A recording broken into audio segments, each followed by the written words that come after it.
Well, hello the new. It's only me, Leonard Wells, broadcasting as usual from Studio B here in the Giggle Mill in Haslingden, north of Manchester in the UK.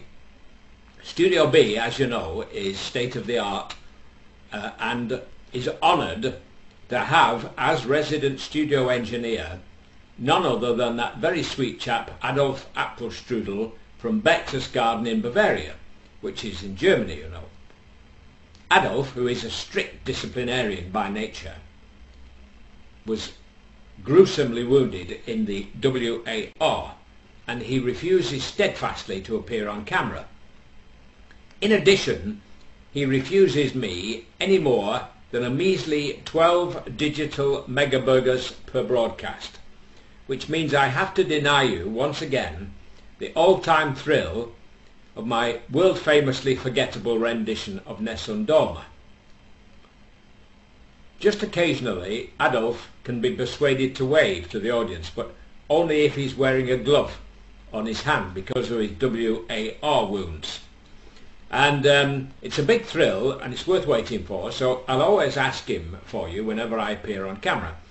Now, Adolf's just walked in and I can see he's swaying a bit, which means that he's been on the you-know-what's in the pub, where I think he spends most of his salary and most of his time.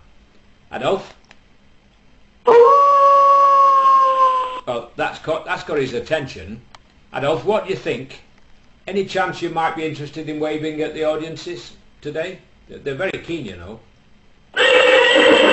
Oh, he said, no chance. He said, I've had a skinful and I'm feeling horsey. So that's out. Now, we have two little solitary tales for you today. Oh, that must be 3 o'clock. It's these oats, you know, they keep you as regular as a clock. It's amazing. Now, in the first tale, both of them take place in a classroom. And in the first one, the teacher is standing in front of the class. It's a science class, or rather biology rather.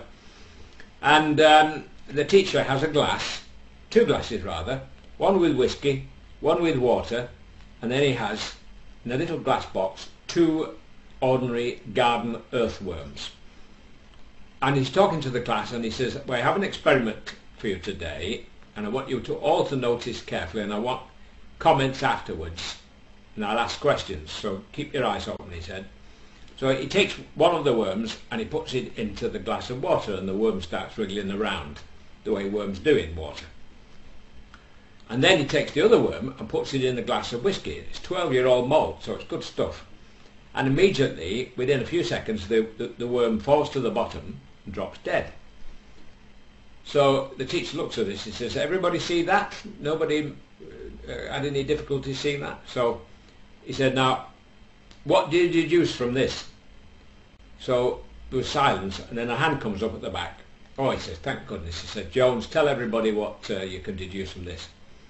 So the guy says, well, to my mind, the answer is drink whiskey and not water, because that way you'll never get worms. Thank you.